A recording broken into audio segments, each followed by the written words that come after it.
Mamá está ahí, corre y dile, mamá debe estar ahí.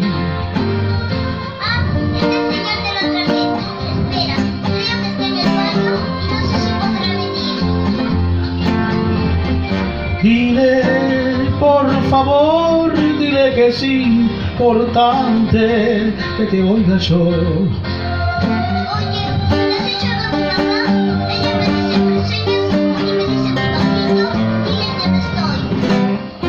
Dime tu casa cómo es, ¿te gusta el colegio? ¿Sabes ya leer?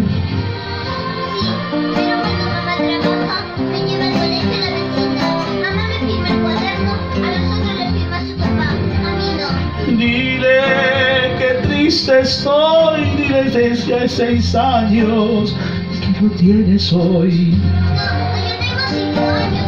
¿Tú conocías antes a mi mamá? Ella nunca me habló de ti. Llora el teléfono y ella no está. El nido de mi amor se muere en el auricular. Llora el teléfono,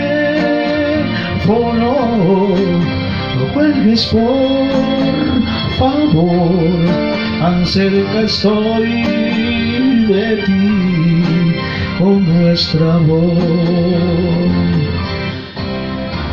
Y pronto, ¿verdad que vas a estar en el Hotel Riviera? ¿Te gusta el mar? Me gusta mucho bañarme y es verdad. ¿Cómo conoces el Hotel Riviera? ¿Y estuviste allí? Que sepan mi dolor, que mi vida sois vosotras dos. Tú los quieres, pero si yo nunca te vi. ¿Qué te pasa? ¿Por qué cambiaste de voz? ¿Estás llorando? ¿Por qué? Llora el teléfono y ella no está. El nido de mi amor se muere en el auricular. Llora el teléfono,